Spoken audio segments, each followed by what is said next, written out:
মাঠে ফেলে দেয়। এরা হলো পারসিক।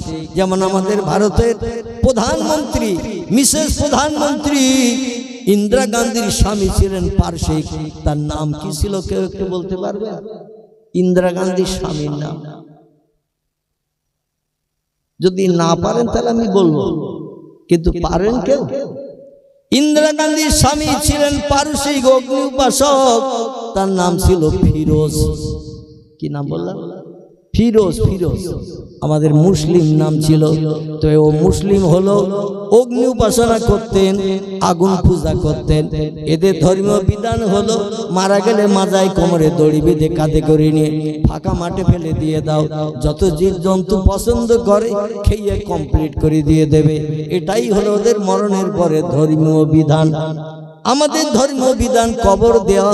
হিন্দু জৈন শিখ ভাইদের ধর্মীয় বিধান শ্মশানের চিতায় আগুন দিয়ে পুড়িয়ে দেওয়া।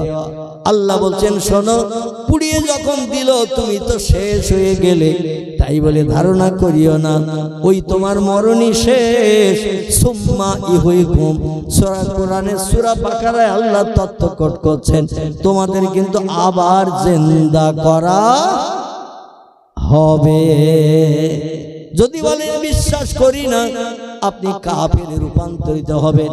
কারণ কোরআনের একটা কথা কোনো মুসলমান মানতে যদি অস্বীকার করে আপত্তি দর্শায়, বিশ্বাস করতে যদি আপত্তি করে, শরীয়তের ফতোয়ার কিতাবে সব লেখকের একমত, ওই লোকটার মুসলমান থাকবে না, তার ঠিকানা হবে জাহান্নাম, কাফেরদের ঠিকানা জাহান্নাম।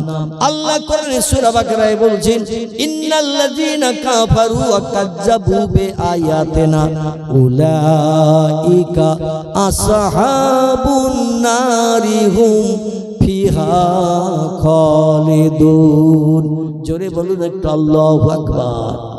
আল্লাহ বলছেন, আমাকে না দেখে যারা বিশ্বাস করলো না, আমি আছি একজন মালিক, আমারে দেখতে পাবে না, না দেখে বিশ্বাস করতে হবে।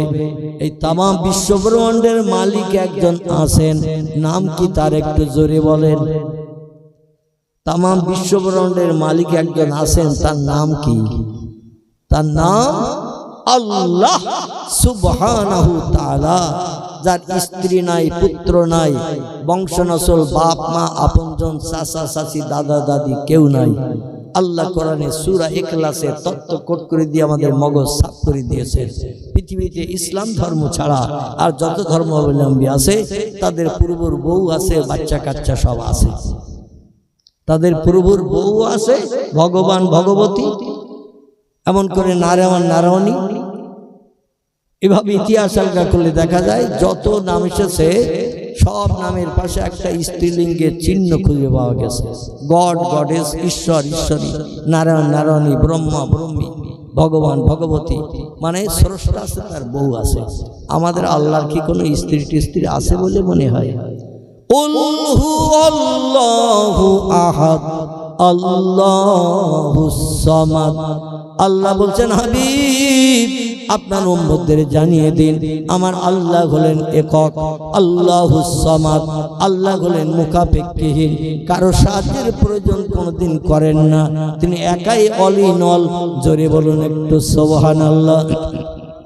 লাম ইয়ালিদ, তার কোনো সন্তানাদি নাই, ওয়ালাম ইউলাদ, আমাদের মতো তিনি কারো পেট থেকে জন্মগ্রহণ করেন নাই। তিনি অতীতে ছিলেন একা, বর্তমানে আছেন একা, ভবিষ্যতেও থাকবেন একা। ওয়ালাম ইয়াকুল লাহু কুফুয়ান আহাদ, সব সৃষ্টির নেতৃত্ব তারই হাতে। জোরে বলুন একটু আমিন। সেই খোদার কসম, এই বিশ্বাসটা যদি আপনি হৃদয়ের ভিতরে পোক্ত করে রাখেন, আপনি হলেন ঈমানদার।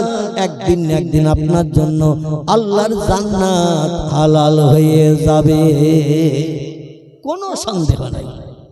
এই বিশ্বাসটা যদি হৃদয়ে পোক্ত করে আমল করে রেখে দিয়ে দেন, আমার ভাইরা, নবী বললেন আবু বকর সানাতাইনে, আমার ইন্তেকালের পরে সাহাবীদের ভিতরে সব থেকে ভালো মানুষ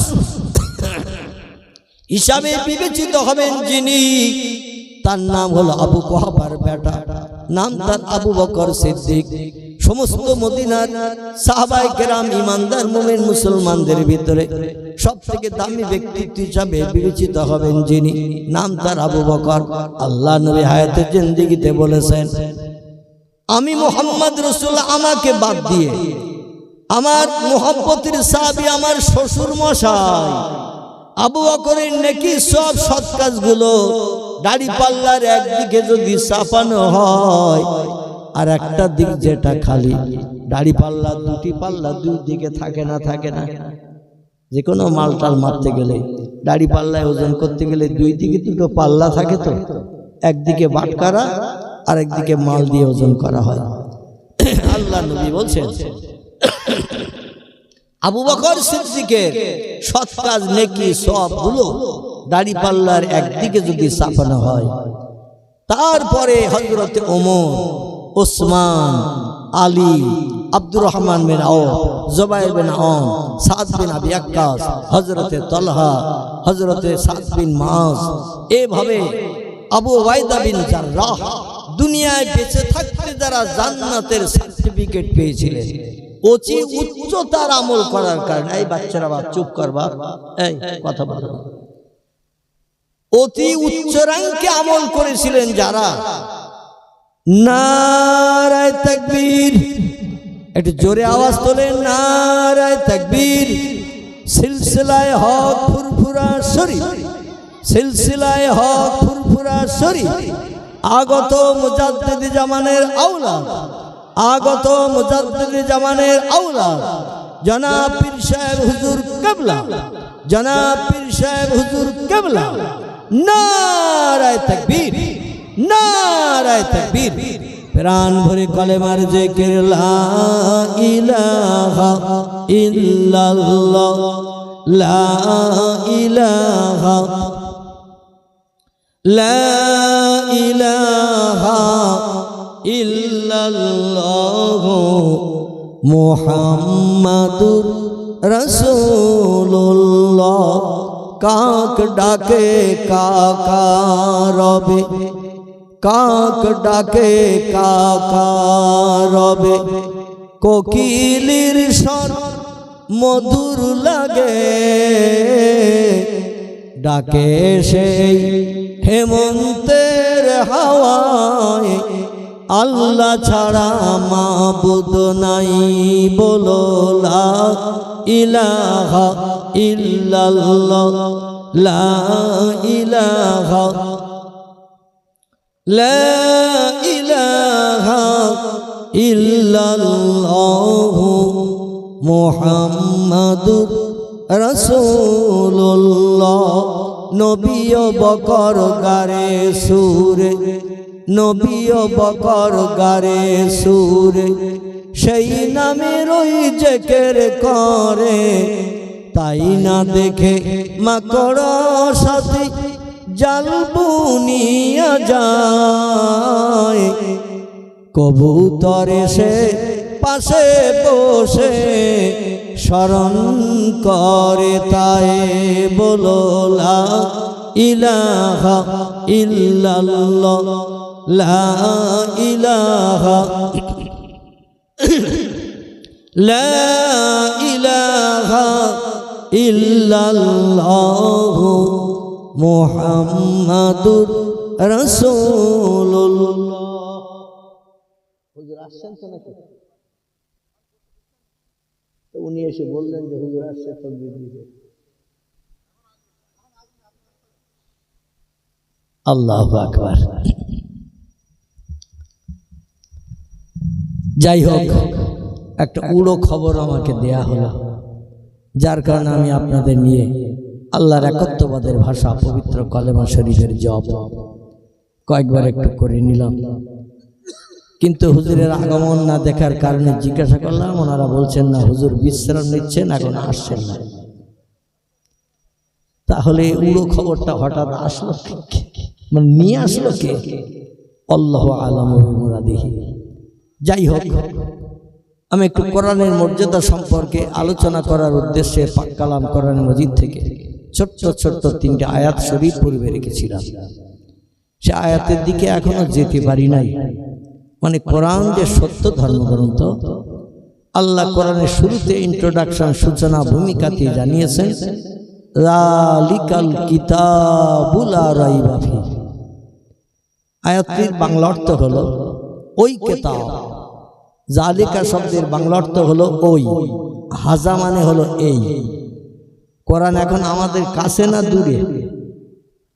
একটু কথা বলে কাছে, কিন্তু এখানে হাজাল কোরআন বললে ভালো হতো, কিন্তু এখানে বলা হয়েছে জালিকাল কিতাব, ওই কিতাব। ওই কিতাব বলতে এটাই বোঝায় যেটা পূর্বে লৌহে মাহফুজে আরশ পাকের উপরে আল্লাহ সংরক্ষিত করে রেখেছিলেন। আদম নবী আলাইহিস সালাম পৃথিবীতে আসার বহু বহু কাল পূর্বে। জোরে বলুন সুবহানাল্লাহ। পৃথিবীতে 1,24,000 মতান্তরে 2,24,000 পয়গম্বরের আগমন হয়েছে পৃথিবীতে। কোন পয়গম্বরের উম্মতের কল্যাণের জন্য, উপকারের জন্য আল্লাহ লৌহে মাহফুজে সংরক্ষিত কোরআন পৃথিবীতে পাঠান নাই। কোরআন বানিয়ে রেখে দিয়েছেন আল্লাহর বাণী, কালামুল্লাহ, যাকে আরবি ভাষায় বলা হয়। কালামুল্লাহ শব্দের বাংলা অর্থ হলো আল্লাহর কালাম, আল্লাহর বাণী। এই বাণীকে সংরক্ষণ করে রেখেছিলেন অতীতকালে সব পয়গম্বর পৃথিবীতে আসার আগে। কোন পয়গম্বরের উম্মতের উপকারের জন্য কোরআন পাঠান নাই, কারণ আল্লাহ সৃষ্টির ভিতরে যারে সেরা করে বানিয়েছেন তার উম্মতেরা কিয়ামত পর্যন্ত ওই কিতাব প্রাপ্ত হলে আর কোনদিন কারো কাছে সমস্যা জানানোর জন্য যেতে হবে না। তাই জোরে বলুন সুবহানাল্লাহ।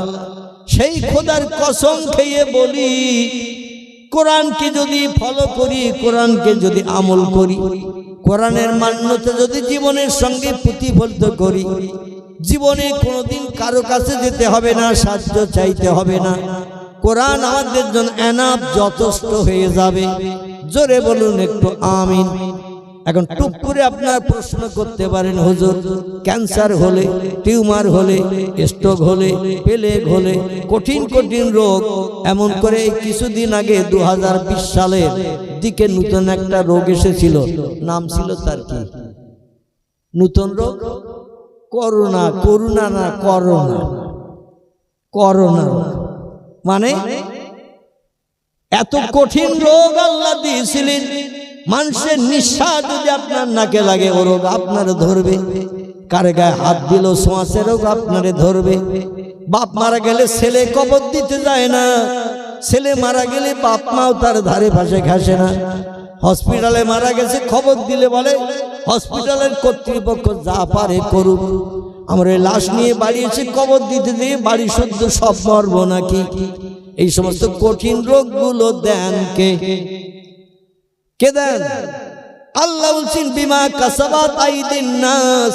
খুব সংক্ষেপ করে বলি, ও বান্দা বান্দি, তোমরা যা কামাই করো সেটাই হলো তোমাদের কামাইয়ের ফসল।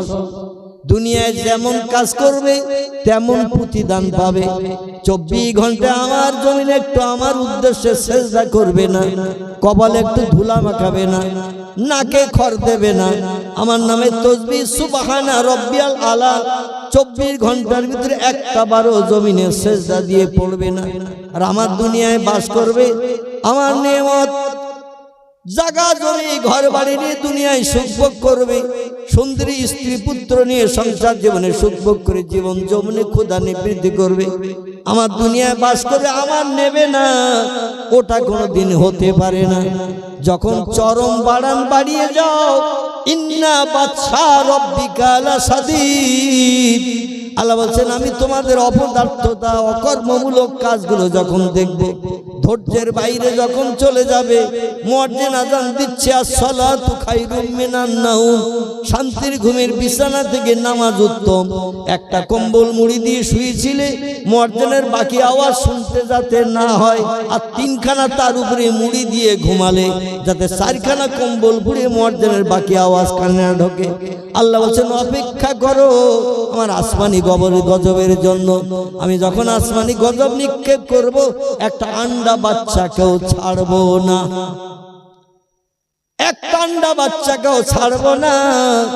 আমি আল্লাহ পাক শুধু কোন শব্দ ব্যবহার করব, ইন্নামা আমরুহু ইযা আরাদা শাইয়ান আইয়াকুলা লাহু কুন ফায়াকুন। আল্লাহ বলেন যখন আমি কোনো বিষয় কোনো হুকুম করি, ইযা আরাদা শাইয়ান কোনো কিছু তৈরি করার ইচ্ছা প্রকাশ করি, আইয়াকুলা লাহু আমার জবান দিয়ে শুধু একটু বলি কুন হ ফায়াকুন, সঙ্গে সঙ্গে সেটা হয়ে যায়। আমার কোনো কিছু বানাতে তৈরি করতে 1 সেকেন্ডের জায়গায় 2 সেকেন্ড সময় কোনোদিন লাগেনি, ভবিষ্যতেও লাগবে না। আমি চিরজীবন্ত, চির অমর, চির শক্তিশালী।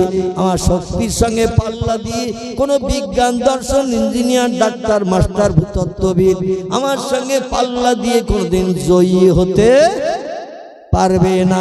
তবে আমি তোমাদের কাছে দায়িত্ব দিলাম, কিয়ামত পর্যন্ত সময় দিলাম। পশ্চিম দিক থেকে যেদিন সূর্য উঠবে, পূর্ব দিকে ডুবতে যাবে, সেদিন একটা ছোট দিন বানাবো। আল্লাহ নবী বলছেন 50 আলফা সানা মিম্মা তাউদ্দুন। সে দিনটা হবে দুনিয়ায় 24 ঘন্টা যে দিন গণনা করো, 30 দিনে মাস গণো, 365 দিনে বছর গণো, এইভাবে গুনতে থাকবে। 50,000 বছর যত ঘন্টা হয়, এত ঘন্টা গুনতে থাকবে। তারপর আমি একটা দিন শেষ করব। আল্লাহ এটা পারবেন না? পারবেন না। একটা দিন বানাবেন 50,000 বছরের সমান, আল্লাহ সেই দিনটা বানাবেন। আল্লাহ বলছেন ও বিজ্ঞানীরা, দার্শনিকেরা, ইঞ্জিনিয়ার, ডাক্তার, মাস্টারেরা, গোটা 3 জিনিসের কথা বললাম, সময় দিলাম কিয়ামত পর্যন্ত। একটু চেষ্টা চালাও আমার সমসাময়িক সমকক্ষ হতে পারো কিনা। আল্লাহ কোরআনে বলছেন বিসমিল্লাহির রহমানির রহিম, তুলিজুল লাইলা ফিন নাহারে ওয়া তুলিজুন নাহারা ফিল লাইল ওয়া তুখরিজুল হাইয়া মিনাল মাইয়িতি ওয়া তুখরিজুল মাইয়িতা মিনাল হাইয়্যি ওয়া তারযুকু মান তাশাউ বিগাইরি হিসাব। জোরে বলুন একটু আল্লাহু আকবার, আর একটু গলা ছেড়ে বলুন। আল্লাহ বলছেন 3টি দায়িত্ব দিলাম আমার সমকক্ষ হতে, আমার উপরে যেতে। যদি তোমরা পারো তাহলে বুঝবো আমার শক্তি কম, তোমাদের বেশি। কারণ যন্ত্রপাতি অনেক বানিয়েছো, মানুষের মুখে হাসি ফুটিয়েছো, অজানা জিনিস তাদের হাতে তুলে দিয়েছো। পরিশ্রম করতে হবে না, বিনা পরিশ্রমে কষ্টের কাজ তোমরা সহজ করে দিয়েছো। মানুষ তাই তোমাদের নিয়ে আনন্দে আত্মহারা। তবে 3টে কাজ করো, তাহলে আমি সময় দিলাম কিয়ামত পর্যন্ত, 2-1 বছরের জন্য নয়। যতদিন পশ্চিম দিকে সূর্য না উঠবে ততদিন পর্যন্ত সময়। চেষ্টা করে দেখো আমার সমতুল্য হতে পারবে কিনা। বিজ্ঞানীরা যদি কিয়ামত পর্যন্তই সময় আল্লাহ দিলেন আর কিয়ামত পর্যন্ত যদি চেষ্টা চালায়, আল্লাহর সঙ্গে পাল্লা দিয়ে সমান সমান হতে পারবে বলে মনে হয় তো? নাকি পারবে না? কিয়ামত পর্যন্ত সময় আরো কত যন্ত্র মেশিন বানাবে। এই তো কিছুদিন আগে পত্রিকায় তথ্য দিল, কোরআন পাকের 12 পারায় একটু সূরা কট করা হয়েছে। সূরাটির নাম হলো সূরাতুল ইউসুফ। নাম শুনেছেন? সবথেকে লম্বা পয়গম্বরের জীবনী এই সূরা ইউসুফ। কোরআনে মোট 25 জন পয়গম্বরের জীবনী আল্লাহ কম বেশি বর্ণনা করেছেন। খুব সংক্ষেপে বলছি, 25 জন পয়গম্বরের জীবনী আল্লাহ কোরআনে কম বেশি বর্ণনা করেছেন। সবথেকে লম্বা জীবনী যার, তার নাম হলো হযরতে ইউসুফ আলাইহিস সালাম, ইয়াকুব নবীর বেটা। এনার জীবনীটা একটু লম্বা এবং সুন্দর জীবনী বলেও আল্লাহ পাক কোরআনে কোট করেছেন, নাহনু নাকুসু আলাইকা আহসানাল কসাস। কোরআনে যত পয়গম্বরের জীবন আমি কোট করেছি, বর্ণনা করেছি, সব পয়গম্বরের জীবনী থেকে এই জীবনীটা হলো সুন্দর, মধুর। জোরে বলুন একটু সুবহানাল্লাহ। এবং জ্ঞান অর্জনের জন্য যথেষ্ট। জোরে বলুন একটু আমিন। এই সূরা ইউসুফ নিয়ে বিজ্ঞানীরা রিসার্চ করছে, করে একটা যন্ত্র বানিয়েছে, পৃথিবীতে খুব তাড়াতাড়ি ছেড়ে দেবে। যন্ত্রটার নাম বলছি, পরে বেরিয়ে গেলেই আপনারা খোঁজ পাবেন। একটু নক করবেন আমাকে। তো একটা যন্ত্র মেশিন বিজ্ঞানীরা বানিয়ে ফেলেছে। আমরা তো খাই আর নাকে তেল দিয়ে গোবর সাবের মতো ফসফস করে ঘুমাই। সবে বরাতের সময় মেয়েদের 13 দেই 1 খতম দিতে হবে। কখন পড়বে না পড়বে বলতে পারবো না। সারা বছর আর মেয়েদের কোরআন পড়ার কোনো হুকুম জারি টারি কিছুই বাড়ি থেকে করা হয় না। ঠিক বললাম না ভুল বললাম? কোরআন ওই কাপড় দিয়ে বাইন্ডিং করে সানসেটে কোণায় রাখা আছে, আর মুরগি দিয়ে হাসল পেছল করিয়ে সেখানে উঠে পা দিয়ে হেসলিয়ে হেসলিয়ে কোরআনের পৃষ্ঠাগুলো ছিঁড়ে একটা করে 8 টাকা 9 টাকা দামে ডিম দিয়ে দিচ্ছে। এটাই আমাদের জন্য এনাফ, যথেষ্ট। বিভিন্ন আলমারির ভিতরে শোকেসে এখানে সেখানে কোরআন রেখেছি, মাকড়সা উই পোকা খেয়ে জাল বুনিয়ে কমপ্লিট করে রেখেছে। কোরআনের জীবনে হাত পড়ে না।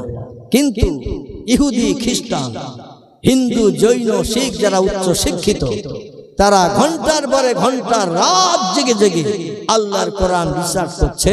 কারণ কোরআনে সূরা ইয়াসিনে বলছেন, ইয়াসিন অল কোরআনিল হাকিম।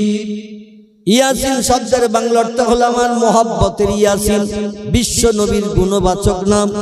আল্লাহ কোরআন নবীর আদর্শ চরিত্র আখলাক ব্যবহার পছন্দ করে কয়েকটি গুণবাচক নাম ধরে ধরে ডেকেছেন। একটি নাম ইয়াসিন, একটি নাম তাহা, একটি নাম মুজাম্মিল, একটি নাম ধরে ডেকেছেন রহমাতাল লিল আলামিন। জোরে বলুন একটু সুবহানাল্লাহ। আল্লাহ এখানে ডেকে বলছেন, আমার মহব্বতের ইয়াসিন আপনি শুনে নিন, আপনার উম্মতদের জানিয়ে দিন, আল কোরআনিল হাকিম, আমার কোরআনকে আমি মহাবিজ্ঞান করে পৃথিবীতে আপনার উম্মতের মুখে হাসি ফোটানোর জন্য পাঠিয়ে দিয়েছি। কোরআন হলো মহাবিজ্ঞান। আপনার উম্মতেরা যত রিসার্চ করবে, গবেষণা করবে, নিত্য নতুন যন্ত্রপাতি কোরআন থেকে পেতে থাকবে। পৃথিবীর বিজ্ঞানীরা কিয়ামত পর্যন্ত ভিক্ষুকের কাছে, ভিক্ষুকের মতো কোরআনের কাছে হাত পেতে দাঁড়িয়ে থাকবে। আর আমার কোরআন কিয়ামত পর্যন্ত মানুষের প্রযুক্তির মাধ্যম দিয়ে নিত্য নতুন যন্ত্রপাতি বানানোর তথ্য দিতে থাকবে। সব ধর্মগ্রন্থ কালের করাল গতিতে পূর্ণ হয়ে যাবে, কিন্তু আমার কোরআন থাকবে কিয়ামত পর্যন্ত নূতন। এই জন্য কোরআনের একটি নাম হলো কোরআন মজিদ। কি নাম বললাম? কোরআন মজিদ। আরবিতে মজিদ শব্দের অর্থ হলো নূতন।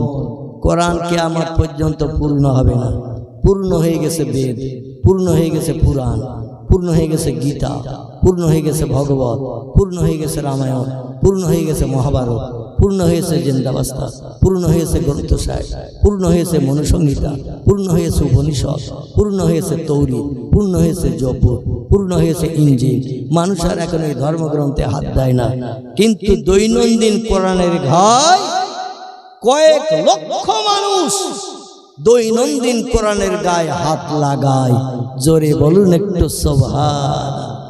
100, 200, 500, 1000, 2000 নয়, কয়েক লক্ষ মানুষ প্রতিদিন এই কোরআনের গায়ে হাত লাগায়। কারণ বর্তমান পৃথিবীতে 256টির মতো দেশ বর্তমান বিদ্যমান।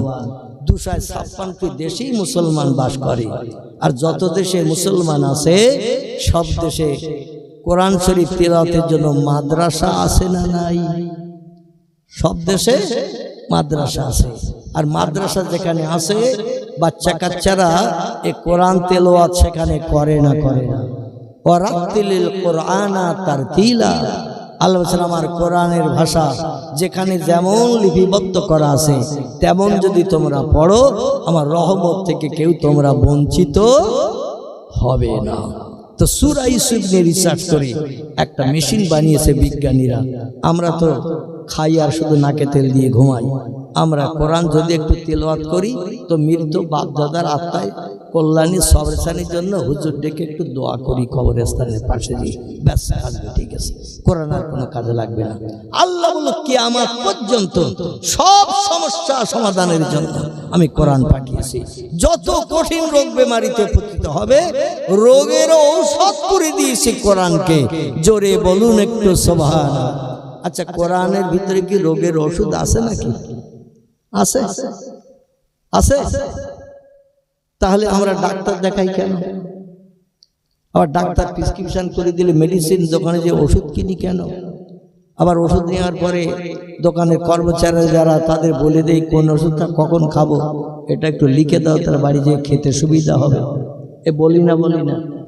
আল্লাহ কোরআনে বলছেন, বিসমিল্লাহির রহমানির রহিম, وَنُنَزِّلُ مِنَ الْقُرْآنِ مَا هُوَ شِفَاءٌ وَرَحْمَةٌ لِّلْمُؤْمِنِينَ জোরে বলুন একটু আল্লাহু আকবার। আল্লাহ ওয়ানুনাজ্জিলু মিনাল কোরআন, উম্মতি মুহাম্মাদিরা আমার লৌহে মাহফুজে সংরক্ষিত মিষ্টি মধুর সত্যবাণী সত্য কথা সেরা কিতাব কোরআন আমি মুহাম্মদ রাসূলুল্লাহর উম্মতির জন্য পৃথিবীতে কি জন্য পাঠালাম একটাবার কি খোঁজ নিয়েছো দেখেছো? শুনে নাও, জেনে রেখে দাও। মা হুয়া শিফাউন, যত রোগী বেমারিতে অসুস্থতার মাঝখানে পতিত হবে আমার কোরআন সব রোগের ঔষধ তোমাদের ঘরে বসে বসে পরিবেশন করবে। দুনিয়ায় কোনো ডাক্তারের কাছে যেতে হবে না, মাস্টারের কাছে যেতে হবে না, কারো কাছে যে যুক্তি বুদ্ধি নিতে হবে না। কোরআন তোমাদের জন্য এনাফ, যথেষ্ট। জোরে বলুন একটু সুবহানাল্লাহ। আসলে কোরআন বিশ্বাস করি না। বিজ্ঞানীরা যে যন্ত্রটা বানিয়েছেন এই যন্ত্রটার মাধ্যম দিয়ে বাড়িতে বাপ বাটায় অশান্তি বাঁধিয়ে ছেলে যদি কোথাও রাগ করে চলে যায়, বাপ যদি রাগ করে ঘর বাড়ি ছেড়ে দিয়ে কোথাও চলে যায়, কোথায় গেছে খোঁজ খোঁজ খোঁজ 2 বছর 5 বছর 10 বছর পত্র পত্রিকায় খবর দেয়া হয়, রেডিও সেন্টারেও খবর বলে, বিভিন্ন জায়গায় মাইকে অ্যানাউন্স করা হয়। এই রকম গায়ের রং, এই রকম পোশাক পরা একটা ছেলে হারিয়ে গেছে, খবর পেলে আমাদের কাছে এই ফোন নম্বরে তথ্য দেবেন, অবশ্যই আপনাদের কিছু গিফট পুরস্কার দেওয়া হবে। মাঝে মাঝে এমন অ্যালাউন্স হয় না, হয় না? তবুও অনেক ছেলের খবর পাওয়া যায় না, বছরের পর বছর 20 বছর 30 বছর খবর পাওয়া যায় না, বাপেরও খবর পাওয়া যায় না, স্ত্রীরও খবর পাওয়া যায় না, স্বামীরও খবর পাওয়া যায় না। এমন রাগে রাগান্বিত হয়ে বেরিয়ে গেছে, আর ঘরে ফেরে না। আল্লাহ বলছেন ইউসুফ নবী কে তার ভাইরা যখন নিয়ে ময়দানে খেলা করতে নিয়ে গেল, খেলা করতে নিয়ে যে কুয়ার কাছে যে সুন্দর জিনিস দেখানোর নাম করে ধাক্কা মেরে যখন ফেলে দিল, ইউসুফ নবী কুয়ার তলায় চলে গেল। ইউসুফ নবী কুয়ায় যে আমার আল্লাহরই ডাক দিয়েছিলেন, এলাহি চরম বিপদে পড়েছি যে 11 জন ভাই আমার কুয়ায় ফেলে দিয়ে চলে গেছে। আসলে ওদের পরিকল্পনা ছিল আমার মারার, এই জন্য কুয়ার কাছে সুন্দর জিনিস দেখাতে নিয়েছে। আমার নিচের দিকে তাকাতে বলল, আমি ভালো জিনিস দেখার জন্য যেই তাকালাম, পিছন দিক থেকে ধাক্কা মেরে কুয়ায় ফেলে দিল। পাশে ধরার কিছু নাই, পানিতে দাঁড়ানোর জায়গা নাই, গভীর তলদেশ কুয়া এবং গভীর পানি। ইঁদুরের বাচ্চার মতো এই পানির ভিতরে সাঁতার কেটে আর কত সময় বাঁচবো গো আল্লাহ। আল্লাহ ডেকে বললেন, ইযহাবিয়া জিবরিল এলা ইউসুফা, জিবরিল তাড়াতাড়ি করে ইউসুফের কাছে যা। বিপদে মুসিবতে পড়ে যারা আমি আল্লাহ আমারে ডাকে, আমি আল্লাহ তাদের সাহায্য না করে পারি না। জোরে বলুন একটু সুবহানাল্লাহ। জিবরিল আমিন দ্রুত চলে আসলেন ডানা মেরে। হাদিস শরীফে পয়গম্বর বলছেন, তিরমিজি শরীফের হাদিস, জিবরিলের গায়ে আল্লাহ দ্রুত চলার জন্য ডানা লাগিয়ে দিয়েছেন 600। কটা? এরোপ্লেনের ডানা কটা? এরোপ্লেন উড়োজাহাজ দুটো ডানা উপরে ভর করে চলে, আর জিবরিলের গায়ে ডানা দিয়েছেন 600। পাখির মতো, পাখিরা যেমন 2টো ডানা দিয়ে পাল্লা দেয় হওয়ার সঙ্গে, দেখবেন বাস পেছনে ফেলে চলে যায়, মোটরসাইকেল পিছনে ফেলে চলে যায়। মানে 2টো ডানায় যখন হাওয়ার সঙ্গে পাল্লা দেয়, অনেক গাড়িও পেছনে ফেলে চলে যায়। আর জিবরিলের গায়ে আল্লাহ ডানা লাগিয়েছে 600। তাহলে পাখির থেকে আসতে যাবে তো নাকি? পাখির থেকে পয়গম্বর বলছেন, একবার ডানা নাড়া দিলে হাজার হাজার লক্ষ মাইল পথ অতিক্রম করে চোখের পলক মারার আগে। জোরে বলুন একটু সুবহানাল্লাহ। এত দ্রুতগামী রকেট আমার আল্লাহ পাক বানিয়েছেন জিবরিল আমিনকে। আল্লাহর বলা মাত্র জিবরিল পৃথিবীতে আসলেন, দেখলে ইঁদুরের বাচ্চার মতো ইউসুফ হাবুডুবু খাচ্ছেন, ধারে ধরার জায়গা পাচ্ছেন না, দাঁড়ানোর জায়গা পাচ্ছেন না। একটা মানুষ সাঁতার কেটে পানিতে কত সময় থাকতে পারে? 1 ঘন্টা থাকতে পারবে, 2 ঘন্টা পারবে, হাত অবশ হয়ে গেলে আর সাঁতার কাটতে পারবে? তলায় তলিয়ে যেতে হবে। জিবরিল আমিন এসে বললেন, ওয়ালা তাহজান ওয়ালা তাখাফ ইয়া ইউসুফ, ইউসুফ কোনো ভয় নাই, চিন্তা নাই, আমি এসে গেছি। ইউসুফ বলেন, মা নাম তাকে তুমি? উনি বলেন, পরিচয় পরে দিচ্ছি, আগে আমি যেটা পেতে দিলাম আমার ডানা, এই ডানার উপরে তুমি উঠে বসে একটু স্বস্তি পাও। জিবরিল ডানা পেতে দিয়ে দিলেন কলার ভেলার মতো। ইউসুফ আলাইহিস সালামের হাতও ধরলেন, উনিও ধপড় করে একটু ঠেলে উঠে বসলেন। বসার পরে আল্লাহ বলছেন, জিবরিল ব্যবসায়ীরা আসছে দূর দেশ থেকে, ওরা এসে পিপাসার্ত ব্যক্তি হেঁটে হেঁটে আসছেন, এক দেশ থেকে আরেক দেশে যাবে, ওরা এই কুয়ায় এসে বালতি দড়ি ফেলে দেবে, পানি তুলে পিপাসা নিবৃত্তি করবে। যখন বালতি দড়ি ফেলে দেবে, আমার ইউসুফের হাতটা বালতির দড়িতে তুমি ধরিয়ে দেবে, পানি ওঠার বদলে ইউসুফ উপরে উঠে যাবে। আল্লাহর পরিকল্পনার সঙ্গে পৃথিবীর মানুষের পরিকল্পনা কি এক হবে নাকি? ওরা বালতি ফেলে দিল, একজনকে বললো বালতি ফেল, বালতি ফেলে দিল, বলে তাড়াতাড়ি পানি তোল। তো পানি তুলতে যাচ্ছে, এক বালতি পানির যা ভার একটা মানুষের ভার তার থেকে কম তো নাকি? 7-8 বছরের বাচ্চা এ বালতি দড়ি ধরে জিবরিল ধরিয়ে দিয়েছে, ধরে রেখে দিয়েছে। আর পানি তুলতে গিয়ে দেখে একটা সুন্দর চেহারা, পৃথিবীর বিশ্ব সুন্দর দুইজন ব্যক্তি পুরুষদের ভিতরে পৃথিবীতে বিশ্ব সুন্দর হয়েছিল। একজন হলেন ইয়াকুব নবীর বেটা ইউসুফ, আর একজন ছিলেন আব্দুল্লাহর বেটা মুহাম্মাদুর রাসূলুল্লাহ। জোরে বলুন একটু সুবহানাল্লাহ। এই দুইজনের মতো রূপ, চেহারা, সৌন্দর্য পুরুষের ভিতরে আর কেউ পেতে পারেনি। জোরে বলুন একটু আমিন। ওরা তো ফেলে দিয়ে চলে গেল, আর বাবার কাছে গেলে তো তত্ত্ব দিতে হবে, ইউসুফ কই যাই বলবে, তত্ত্ব দিতে হবে। তো ওরা কুয়ায় ফেলে দেওয়ার আগে মাঠে খেলা করার নাম করে গায়ে জামা সব খুলে রেখেছিল। ইউসুফেরও জামা খুলতে বলেছিল, সেই জামাটা নিজেরা হাতে ধরে একটু ছিঁড়িয়ে তাতে একটা ভেড়া জবাই করে রক্ত মাখিয়ে দিল। দিয়ে ওরা যুক্তি করে দিয়ে বললো, বাবা যে ইউসুফের কথা বলবে সেই বলবো, অকালা যে বা ইউসুফা, মাঠে আমরা খেলছিলাম, ইউসুফ দেখতে খুব সুন্দর, নেকড়ে বাঘ জঙ্গল থেকে বেরিয়ে এসে ইউসুফের ধরে নিয়ে জঙ্গলে গেছে। আমরা তাড়াতাড়ি খেলা বাদ দিয়ে ইউসুফের ছাড়ানোর চেষ্টা করলাম। এই দেখুন ছেঁড়া জামা, রক্ত মাখা, বাঘের গালের থেকে জামা কেড়ে নিতে পেরেছিলেন, ইউসুফকে কেড়ে নিতে পারিনি।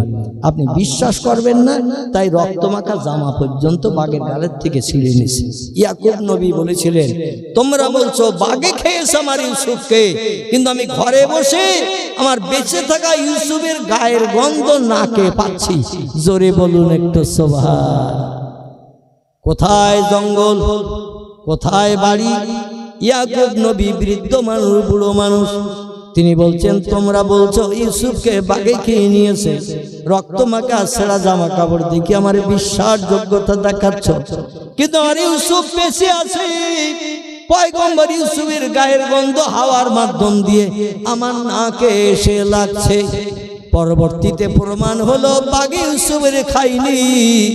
36-38 বছর পরে এই ভাই বাবা সমেত ইউসুফের কাছে মিশরের দেশে আবার হাজির করা হয়েছিল।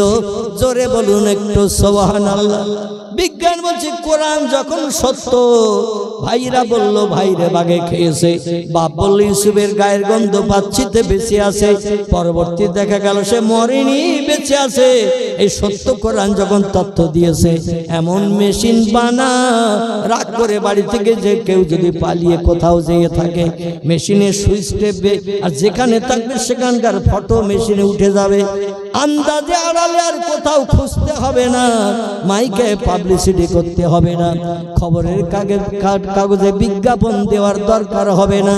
ওর ফটোটাই ভেসে আসবে মেশিনে, যেমন টেলিভিশন মেশিনে ইউরোপ দেশের ফটো, আমেরিকার দেশের ফটো, জাপান, জার্মান, হল্যান্ড, পোল্যান্ডের ফটো আমাদের পশ্চিমবাংলার রান্নাঘরে বসে পাওয়া যায় না, যায় না, যায় না, যায় না।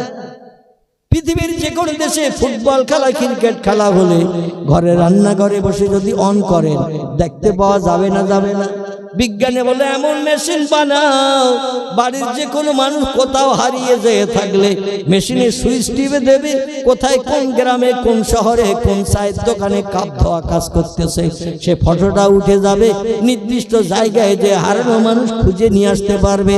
এটা হলো কোরআনের ফসল। জোরে বলেন একটু নারায়ে তাকবীর। শুধু তাই তাই নয়, আল্লাহ বলছেন সব রোগের ঔষধ করে আমি কোরআনকে পৃথিবীতে পাঠিয়েছি। শুধু তাই নয়, তুলিজুল লাইলা ফিন নাহার, আমি রাতের বেলা দিন করি, দিনের বেলা রাত করি। তুলিজুল নাহারা ফিল লাইল, আল্লাহ বলছেন আমি দিনের বেলা রাত করি, রাতের বেলা দিন করি। তুখরিজুল হাইয়া মিনাল মাইয়াতে, মরাকে আমি জিন্দা করি।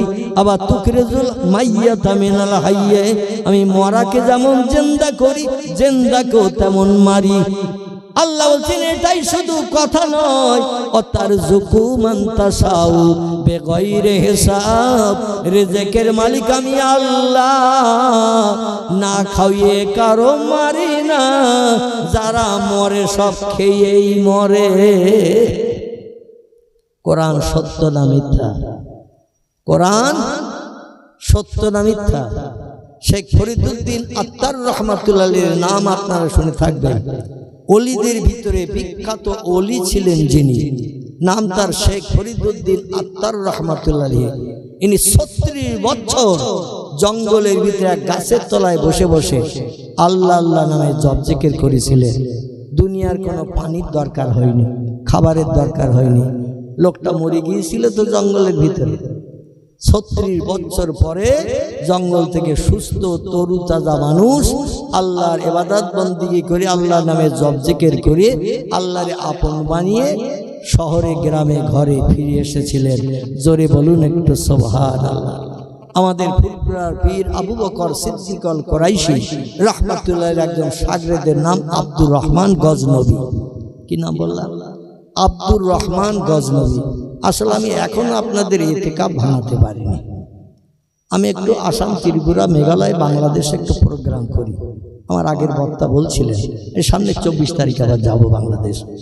যাই হোক, আগামী 1 তারিখ 2 তারিখ আছে ত্রিপুরাতে প্রোগ্রাম আছে, মেঘালয়ে আছে আগামী 27 তারিখ ইংরেজি মাসের, মেঘালয় যাব। তো যেখানে যাই মানুষদের একটু কথা বলাই এবং আমি যে তত্ত্ব দিই তাদের ব্রেন মগজে একটু ঢোকানোর চেষ্টা করি। কিন্তু আমাদের এই পশ্চিমবাংলার মানুষের ব্যাড হ্যাবিট বা গুড হ্যাবিট যেটাই বলে, এরা একটু কথা বলতে চায় না, মানে নতুন স্বামী স্ত্রীর মতন। কি কথা বললে কি যে ভুল টুল হবে ঠিক নাই, যা বলে উনি বলুক, শুনে আমি শুনবো, এইরকম একটা বিষয়।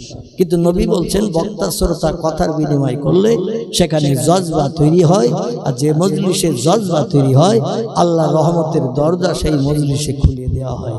নবীজি মোহাম্মদ রাসূলুল্লাহ 10 বছর মসজিদে নববীতে ওয়াজ করেছেন। আমি বক্তৃতার পূর্বে আপনাদের কাছে বলছিলাম, তো একটা কথা নবী সাহাবীদের কাছে 3 বার জিজ্ঞাসা করতেন। কবার বললাম? 3 বার জিজ্ঞাসা করতেন। কি বললাম? সাহাবীরা উত্তর দিয়েছে। নবী আবার রিপিট করে বলতেন, কি বললাম? বলছেন ইয়া রাসূলুল্লাহ এইটা বলেছেন। নবী আবার জিজ্ঞাসা করতেন, আমি কি বললাম বাবারা? সাহাবীরা একই উত্তর দিতেন 3 বার। কিন্তু আমি নবীজির সুন্নাত আদায়ের জন্য একটা বার জিজ্ঞাসা করলেও আপনাদের ঠোঁট নড়তেছে না। নবী বলছেন মান তামাসসাকা বিসুন্নতি ইনদা ফাসাদে উম্মতি ফালাহু আজরু মিআতা শহীদেন। খুব ভালো করে শোনেন, আল্লাহ 4 চক্ষের মিলন আবার ঘটাবে কিনা জানি না।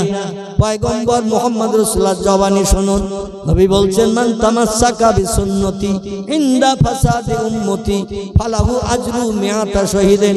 আখিরি জামানায় শেষ যুগে মানুষ যখন আমার সুন্নতের পায়রবি করবে না, জামার বাড়ি, শ্বশুর বাড়ি, হাটে মাঠে পড়তে, মার্কেট বাজারে, এমন করে মাঠে ঘাটে যেখানে যাবে আমার সুন্নতকে জলাঞ্জলি দিয়ে চলে যাবে।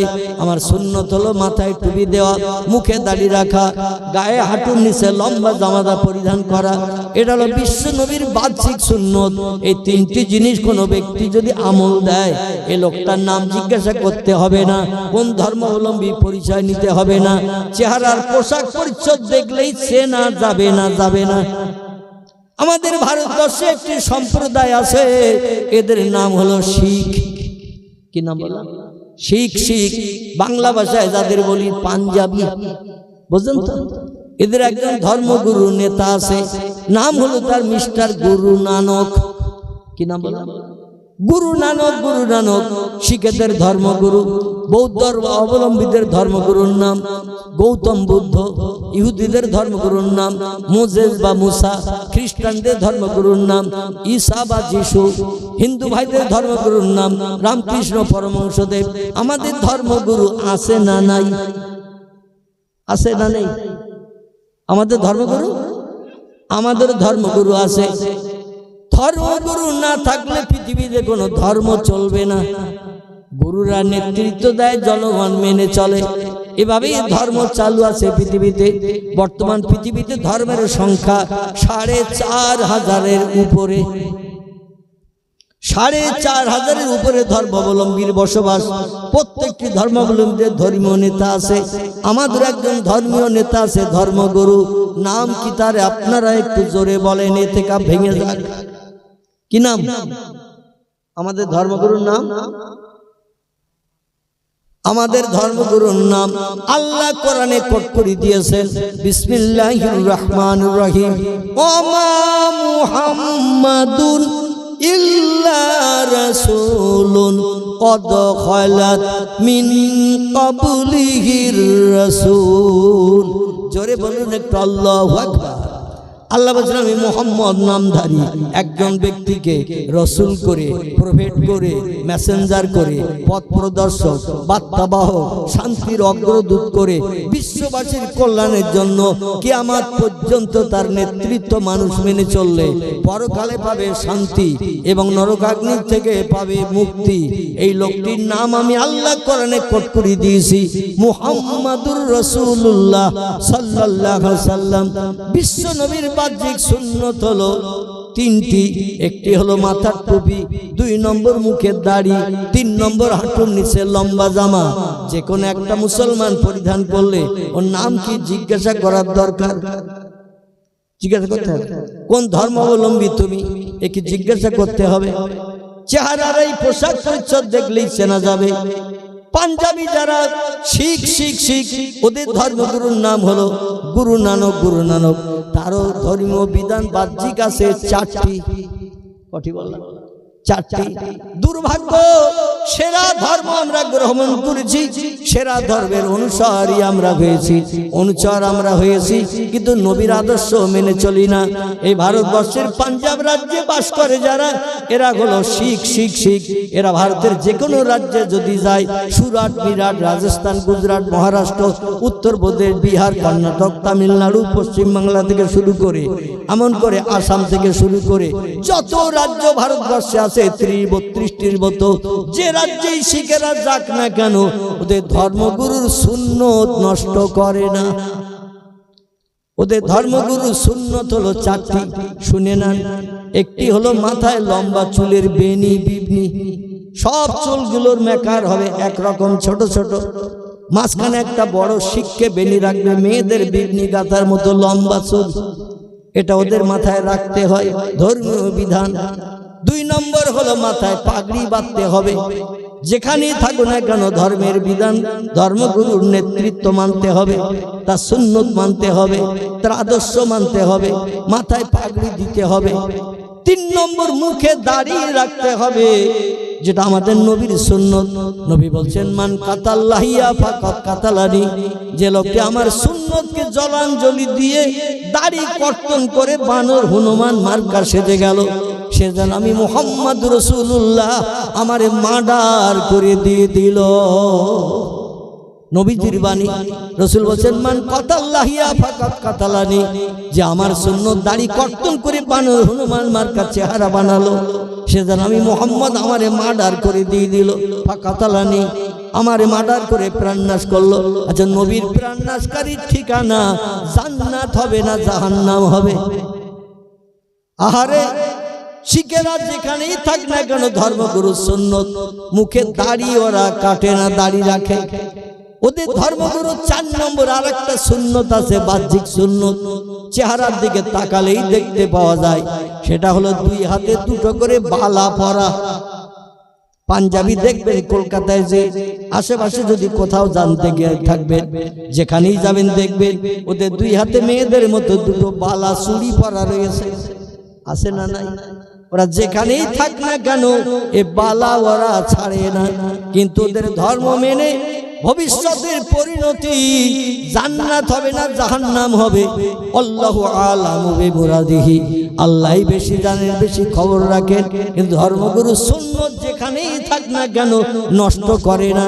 আর আমরা সেরা ধর্মাবলম্বী, আল্লাহ পাক কোরআনেই তত্ত্ব কোট করে দিয়ে দিয়েছেন, বিসমিল্লাহির রহমানির রহিম, আকমালতু লাকুম দীনাকুম ওয়া আতমামতু আলাইকুম নি'মাতি ওয়া রাদিতু লাকুমুল ইসলাম দীনা। জোরে বলুন একটু আল্লাহু আকবার। আল্লাহ বলছেন আমার মুহাম্মদ রাসূলুল্লাহ, এবং আপনি আপনার উম্মতদের জানিয়ে দিন, আকমালতু লাকুম দীনাকুম, যে ধর্ম দিয়ে আপনাকে পৃথিবীতে পাঠিয়েছে এই ধর্মটা আমি পরিপূর্ণতা দান করে দিলাম, ধর্মের ভিতরে কোনো কমতি রাখি নাই। ওয়া আতমামতু আলাইকুম নি'মাতি, আমার যত দয়া করুণা রহমত বরকত আছে সব আপনার প্রচারিত ধর্মের উপর আমি দান করে দিয়ে দিলাম। আল্লাহ বলছেন এ আমার হাবিব, শুধু তাই নয়, রাদিতু লাকুমুল ইসলাম দীনা, 23 বছর ধরে যে ধর্ম মানুষের কাছে প্রচার করেছেন ওই ধর্মের উপর আমি আল্লাহ রাজি খুশি সন্তুষ্ট হয়ে গেলাম। জোরে বলুন একটু সুবহানাল্লাহ। এই ধর্ম যদি আমরা মেনে চলি তাহলে পরকালে আমরা যে জান্নাতে যেতে পারবো, এতে কোনো মুসলমানেরা সন্দেহ থাকা উচিত? জোরে বলুন, সন্দেহ থাকা উচিত? সন্দেহ থাকা উচিত নয়। আল্লাহর পাক কালাম কোরআনের কথা চির সত্য, এই সত্য কথা মেনে আমরা যদি চলতে পারি আমরা লাভবান হব। জোরে বলুন একটু আমিন। আল্লাহ বলছেন আমি মরারে জিন্দা করি, জিন্দারে মারি। কিয়ামত পর্যন্ত বিজ্ঞানী যদি দায়িত্ব দেয়া হয়, 3 মিনিট আগে মারা গেছেন একজন, এই লোকটা একটু জিন্দা করে দিয়ে যাও, যত টাকা চাইবে দেব। ওরা দায়িত্ব নেবে না চলে যাবে? দায়িত্ব নেবে না চলে যাবে? যদি বলে এখন রাত কটা বেজেছে, এখন রাত, আমার এখন মোবাইল বার করতে হবে, কটা বেজেছে? 2টো। তো রাত 2টোর সময় যদি বিজ্ঞানীদের বলা হয় এখন দিন 2টো বানিয়ে দাও, দিনের বেলাতে 2টো বাজলে যেমন দিনের আলো থাকে এখন দিনের 2টো বাজিয়ে দাও, বিজ্ঞানীরা দাঁড়াবে না শ্বশুর বাড়ি যাওয়ার নাম করে চলে যাবে? তারা পালিয়ে চলে যাবে শ্বশুর বাড়ি যাওয়ার নাম করে। যদি বলে চাচা বললে না, বলে শ্বশুর বাড়ি থেকে ঘুরিয়ে আসবো 6 দিনের পরে, তারপরে তথ্য নিয়ে। আচ্ছা ওই লোকটা শ্বশুর বাড়ি থেকে বাড়ি আসবে না, ঘর জামাই রয়ে যাবে শ্বশুর বাড়ি? হ্যাঁ, শ্বশুর বাড়ি ঘর জামাই রয়ে যাবে, কেন বাড়ি গেলি চাচা ধরবে রাস্তার পরে। রাতের বেলা দিন, দিনের বেলা রাত, কিয়ামত পর্যন্ত সময় দিলে মানুষের পক্ষে করা কি সম্ভব? মানুষের জন্য করা যেটা অসম্ভব, আল্লাহ বলেন কোরআনে শুধু তথ্য কোট করি নাই, বরং সব তথ্যগুলো বাস্তবে রূপদান করে পৃথিবীর মানুষের মগজ ধোলাই করে আমার কোরআন সত্য প্রমাণ করে দেখিয়েছি। জোরে বলুন একটু সুবহানাল্লাহ, একটু জোরে বলুন সুবহানাল্লাহ। যদি বলেন হোয়াট ইজ দ্য ডকুমেন্ট, তাহলে সংক্ষেপ 1-2টো তথ্য দেব। বিশ্বাস কখন আসবেন তাও তো আমি বুঝতে পারছি, এবার আসবেন তো নাকি? 2টো তো বেজে গেছে, হ্যাঁ একটু খবর দেবেন। আমি তো অটোমেটিক চালাচ্ছি, অন্তত তার রেসপেক্ট সম্মান তো আমাকে দেখাতে হবে নাকি? এক ব্যক্তি এসে খবর দিলে হঠাৎ জানি না 2-1 গ্লাস খেয়েছে কিনা আল্লাহ জানে, কোনো খবর নেই, বলছে হুজুর আসতে আসতে বিদ্যা। যাই হোক, তখন সম্ভবত বোধহয় 1টায় 20-22টায় সেই রকম একটা টাইম হবে, তারপরে 2টো বেজে গেল। সংক্ষেপ একটা তথ্য দেই, এখান থেকে 4500 বছর আগে, কতদিন বললাম? 4500 বছর আগে ইরাকের জমিনে বাবেল বলে একটা শহর ছিল। কি নাম বললাম? বাবেল। বাবেল, এই বাবেল বলে একটা শহর ছিল ইরাকের দেশে। এইখানে এক খোদাদ্রোহীর জন্ম হয়েছিল, যার নাম আপনারা সকলে জানেন। আমি নামটা না বললে আপনারা মেমোরির সঙ্গে অ্যাডজাস্ট করতে পারবেন না। এই খোদাদ্রোহীর নাম হলো নমরুদ। কি নাম বললাম? সবাই নমরুদের চেনেন না? চেনেন না, কিন্তু জন্মগ্রহণ হয়েছে কোথায় এটা হয়তো জানেন না। ইরাকের দেশ, এই ইরাকের দেশের বাবেল নামক শহরে জন্ম হয়েছিল তার আজরের ঘরে একজন ব্যক্তির নাম ছিল তার হযরতে ইব্রাহিম খলিলুল্লাহ। কি নাম বললাম? ইব্রাহিম খলিলুল্লাহ। ওই একই দেশের একই শহরে জন্ম হয়েছিল। এনার নাম ইব্রাহিম খলিলুল্লাহ। ইনি আবার সমস্ত মুসলমানদের জাতের পিতা। সাম্মাকুম ইব্রাহিম, কোরআনে আল্লাহ তত্ত্বকট করেছেন তিনি হলেন মুসলমানদের জাতির পিতা। নাম রাখা হয়েছে তার ইব্রাহিম আলাইহিস সালাম। আমরা যা কিছু সুন্নত মেনে চলি, আমাদের নবী যত আদর্শ পৃথিবীতে দেখিয়েছেন সব ইব্রাহিম নবীর সুন্নত। জোরে বলুন একটু সুবহানাল্লাহ। কারণ আমরা যে খাতনা দিয়ে মুসলমানি করি এটাও পর্যন্ত ইব্রাহিম নবীর সুন্নত। ইব্রাহিম নবী করেছেন, তা আমাদের নবীও আমাদের করার নির্দেশ দিয়েছেন। ইব্রাহিম যদি নবী না করতেন ৮০ বছর বয়সে কুড়ুল দিয়ে খাতনা করেছিলেন নিজে নিজে। কুড়ুল বোঝেন তো? কুড়ুলে কি করে? কাঠ কাটে। এই কাঠ কাটা কুড়ুল দিয়ে লিঙ্গের মাথা চামড়া কেটে মুসলমান নিজে নিজে হয়েছিলেন। আল্লাহ বলেছিলেন ওটা কেটে ভালো, ওটা রেখো না গুপ্তঙ্গের মাথায়, কারণ ওতে ময়লা জমে, নাপাকি জমে, দুর্গন্ধ জিনিস ওর ভিতরে থাকে, তোমার ইবাদত বন্দেগী কবুল হবে না। এই জন্য কেটে পরিষ্কার করে ভালো। সেখান থেকে আমাদেরও কাটতে হয়। এখন বিভিন্ন ধর্মাবলম্বীরা মুসলমানদের সুন্নত হসপিটালে যে আদায় করে নিচ্ছে, কারণ এই লিঙ্গের মাথায় চামড়া থাকলে কঠিন রোগ হয়, গনোরিয়া, সিফিলিস, এইরকম আরো কিছু কিছু রোগ, কঠিন রোগ হয়, যে রোগে আক্রান্ত হয়ে গেলে মানুষকে আর বাঁচানো যায় না। তাই ডাক্তারি নির্দেশ মেনে হসপিটালে যেও অনেক বিধর্মীরা উচ্চ শিক্ষিতরা এখন মুসলমানদের খাতনার কাজ করছে। জোরে বলুন একটু মারহাবা, একটু জোরে বলুন মারহাবা। এই পয়গম্বর ইব্রাহিম নবীর সঙ্গে আর দ্বন্দ্ব বেঁধে গেল নমরুদের সঙ্গে। আমার ভাইরা, দ্বন্দ্ব বাজার শেষ পরিণতি হল, আমি লম্বা জীবনী বলবো না।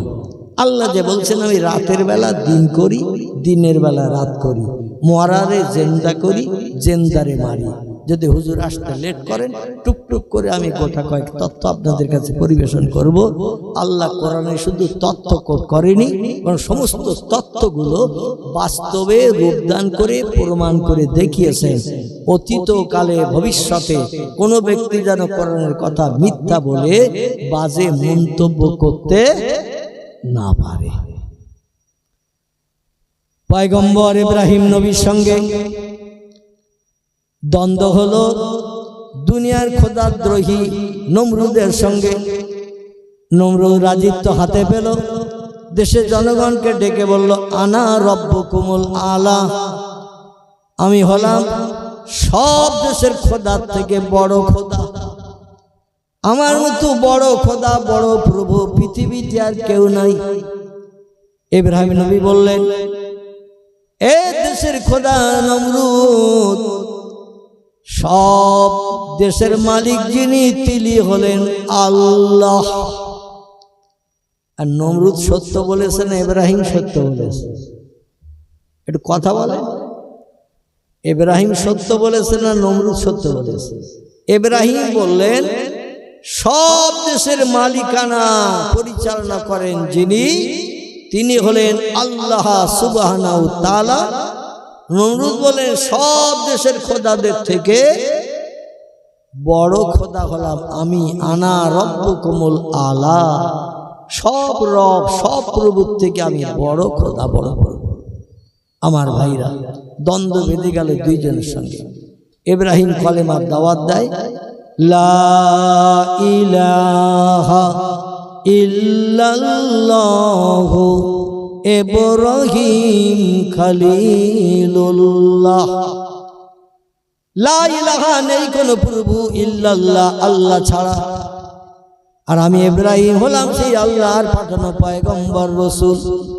আমি একজন মহামানব, আল্লাহর তরফ থেকে আমি পৃথিবীতে মানুষের কল্যাণের জন্য পয়গম্বর নবী হয়ে এসেছি।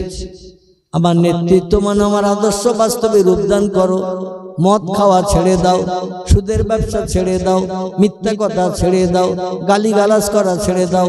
আল কাযবু উম্মুজ জুনুব, মিথ্যা হলো পাপের মা। যে লোকটি একবার মিথ্যা কথা বলে, তিরমিজি শরীফের হাদিস, নবী বলছেন একটানা 40 দিন তার নামাজ, কালাম, তাসবিহ, তাহলিল, জিকির, আজকার আল্লাহর দরবারে কিছুই কবুল হবে না। দিনে একটা বার মিথ্যা কথা বললে একটানা 40 দিন তার নামাজ, কালাম, তাসবিহ, তাহলিল, জিকির, আজকার আল্লাহর দরবারে কবুল হবে না। বর্তমান 5 পয়সার বিড়ির জন্য আমরা মিথ্যা কথা বলি। ঠিক বললাম না ভুল বললাম? বন্ধুর সঙ্গে বন্ধুর দেখা, বলে কেমন আছিস, বলে মোটামুটি চলছে। বলে তুই কেমন আছিস, বলে তোর মতো একই অবস্থা যাচ্ছে। বলে দে একটা বিড়ি দে, বলে খোদার কসম একটাও নেই। বলছে দেখি তোর পকেটের ভিতরে হাত ঢুকিয়ে দেখে মাল 4টে রয়েছে। কটা? 4টে বিড়ি রয়েছে পকেটে। বলে দিবি নে তো কসম খেলি কেন? বলে আমার বাড়ি যেতে এখন 5 ঘন্টা দেরি, 20-25 মিনিট অন্তরে একটা করে লাগে, তোর আবার একটা বিড়ি দিয়ে কার কাছে হাত পাতবো? তাই কসম খেয়েছিলাম যাতে তোর একটা দিতি না হয়। তো তুই পকেট চেক করবি, তাকে জানে পকেট চেক করবি। যদি জানতাম তাহলে আর কসম খেতাম না। 5 পয়সা বিড়ির জন্য আমরা কসম খাই, মিথ্যা বলি। আল্লাহ নবী বলছেন একটানা 40 দিন তার ইবাদত আল্লাহর কাছে কবুল হবে না। আর ইবাদত যদি কবুল না হয়, আল্লাহর কাছে কেঁদে কেঁদে, মেয়েদের মতো ফপিয়ে ফপিয়ে কেঁদে কেঁদে যদি কিছু চাই, আল্লাহ দেবে বলে মনে হয়? দেবে বলে মনে হয়? সুন্দর একটা কড়িয়ে প্লেট, দামি প্লেট, কড়িয়ে তৈরি, তাতে যদি 20 টাকা দামের রসগোল্লা 5টা সাজিয়ে কোনো অতিথির কাছে আনেন, খুব ভালো করে শোনে, ছোট্ট কথা, সুন্দর দামি করিয়ে প্লেটে করিয়ে 20 টাকা দামের রসগোল্লা ময়রারে বলে অর্ডার দিয়ে বানিয়ে নিয়েছেন। তলায় দিয়েছেন 3টে, তার উপরে দিয়েছেন 2টো, তার উপরে 1টা। তাহলে কটা হলো? তাও গণেন না। তলায় 3টে, তার উপরে 2টো, তার উপরে 1টা। মসজিদের মিনারের চূড়োর মতো এরকম সাজিয়েছে। নতুন অতিথি, মনে করুন ছেলের বাপ এসেছে বউ মানিতে মেয়ের বাপের বাড়ি, নতুন বেইটাই বায়না দিয়ে স্পেশাল 20 টাকা দামের রসগোল্লা বানিয়ে নিয়েছে। আর মেয়েদের প্লেটে সাজিয়ে রাখতে বলেছিল, বেই আসলে হাত মুখ ধুয়ে প্রথম নাস্তা দেব, তারপরে পাশে, বাড়ির পাশে মসজিদ, জুমার নামাজ পড়তে যাব, নামাজ পড়ে এসে দুপুরে খাওয়া দাওয়া করব, বিকালবেলা মেয়ে সাজুগুজু করে শ্বশুরের সঙ্গে শ্বশুর বাড়ি যাবে। এখন যেই মিষ্টির প্লেটটা সালাম কালাম মুসাফা করে হাতে মুখে পানি দিয়ে বলছেন একটু নাস্তা করে নেন, একটু বাদই মসজিদে আজান দেবে, জোহরের জামাতে নামাজ পড়বো, বাড়ির পাশে মসজিদ, নামাজ পড়ে এসে খাওয়া দাওয়া ইনশাল্লাহ হবে। মেয়েরা রান্না বান্না প্রায় শেষ করে ফেলেছে। এখন প্লেটটা যেখানে রেখেছিল ওইখানে একটু আলগা রেখে দিয়েছিল। আর মুরগি ঘুরতে ঘুরতে কখন ওর প্রয়োজন হয়েছে, একটু পাশা দিয়ে মাল ছেড়ে দিয়েছে। একবার বাতসা মার্কা পাটালি, বাতসার যেমন মেকার, ওই রকম মেকার গোল মতো, আর টাকির ভাদলি পাটালির মতো কালার, খানিকটা পেছনের দিকে দরজা দিয়ে ছেড়ে দিয়েছে, রসগোল্লার রসে সেটা ডুবে রয়েছে চুপ করে। আর পাশেই ওই 20 টাকা দামের রসগোল্লা 6টা সাজানো। বাড়িওয়ালা তাড়াতাড়ি করে মিষ্টির প্লেট নিয়ে বেইরে দিয়েছে, দিয়ে বলছেন খান। বেই বলছে আর কিছু খাই না খাই, এত বড় রসগোল্লা চোখেও দেখিনি, আজকের আর কিছু খাই না খাই, এই মিষ্টি অন্তত সব কটা খেয়ে সুন্নত নবী সুন্নত আদায় করব, একটাও রাখবো না। তো কাছের কাছে প্লেটটা টেনে নিয়েছে, বিসমিল্লাহি ওয়া আলা বারাকাতিল্লাহ, দোয়া টোয়া যা পড়ার পড়ে নিয়েছে, নিয়ে রসগোল্লায় হাত দিয়ে তুলে এবার গালে পুরবে, এন্ড পুরোটা ঢোকবে কি না ঢোকবে চিন্তা করছে। এত বড় রসগোল্লা গালে যদি ফুল না ঢোকে তো রস গড়িয়ে আবার জামা কাপড়ে মাখবে। তো চিন্তা করছে হাফ কেটে নেব না পুরো গালে ঢুকবো, গাডারের মতো গাল কি অত লম্বা করতে পারবো? এই চিন্তা করতে দিয়ে নজর ঘুরিয়ে দেখে একটা বাতাসা ডুবে রয়েছে রসের তলায়, টাকির খেজুরের পাটালির মতো কালার। এখন ভালো করে খেয়াল করে দেখে এ তো বাতাসা না, এ তো আসলে পায়খানার মতো ভাব দেখছে। তো প্লেট ঠেলে দিয়েছে বাড়িওয়ালার কাছে, বলছে বেই কোনো হারাম পয়সার মাল না, কি আপনার ডায়াবেটিস আছে নাকি? তাই খাবেন বলে টেনে নিয়ে আবার ডায়াবেটিসের কথা মনে পড়েছে তাই ঠেলে দিচ্ছে। বলছে ডায়াবেটিসও নাই এবং রসগোল্লা নিজের চোখেও দেখি নাই, মনে করলাম নবীর সুন্নত আদায় করব, প্লেট পরিষ্কার করে খেয়ে নেব। বলে তাহলে ঠেলে দিলেন। বলে রসের তলায় কি ডুবে আছে দেখো। বাড়িওয়ালা একটু মাথা নিচু করে রুকুতে যাওয়া মতো করে তাকিয়ে দেখে মুরগির পায়খানা রসের তলায় বসে রয়েছে। বাড়িওয়ালা মনে মনে রাখ, বেই বাড়ি থাকতে আবার খোকার মারে, ঘা কত ঢোল বাজিয়ে কষে দেব। বলে সেও তো এক সমস্যা, বেই বাড়ি যেহেতু গল্প করবে, বেই বউ মারে, বউ পিটায়, আমার সামনে মেরেছে। ধৈর্য ধরে কি করবে চিন্তা করে পাচ্ছে না। বলে খোকার মার কাছ নিয়ে আর চিল্লা চিল্লি করে দরকার নাই, আমি নিজেই কাজটা কমপ্লিট করি। নিজের এই সাদত আঙুলটা লম্বা করে পায়খানাটা প্লেটের রসের তলায় আঙুলটা ঢুকিয়ে দিয়ে পায়খানাটা মুছে পরিষ্কার করে তুলি দিয়ে বলছেন, বেয়াদবি নেবেন না, কিসে কি হয়ে গেল বুঝি না, এই নানা নোংরা ময়লা নাই, আমি একেবারে ফুল পরিষ্কার করে দিয়েছি। যে লোকটা শৌখিন মানুষ, ও লোকটা ওই প্লেটে পায়খানা নাই আঙুল দিয়ে মুছে দিয়ে দিয়েছে, আর ওই রসে রসগোল্লা বসে রয়েছে, আর রসে পায়খানা ডুবেছিল। ও রসগোল্লা কে খাবে? খাবে? ছেলের বাপ বলছে, বেহাই পায়খানার নাই কোনো সন্দেহ নাই, কিন্তু যে রসে পায়খানাটা ডুবেছিল, রস পর্যন্ত সব পায়খানার গন্ধে অ্যাডজাস্ট হয়ে গেছে, আর রসে রসগোল্লা বসেছিল। ও রসগোল্লা ওই প্লেটে আমার পক্ষে খাওয়া সম্ভব নয়। হাজার চেষ্টা করলেও শৌখিন মানুষ ওই প্লেটের রসগোল্লা খাবে না, কারণ রসগোল্লা রসের সঙ্গে পায়খানা মিশানো, সেই রসই আবার রসগোল্লা বসানো।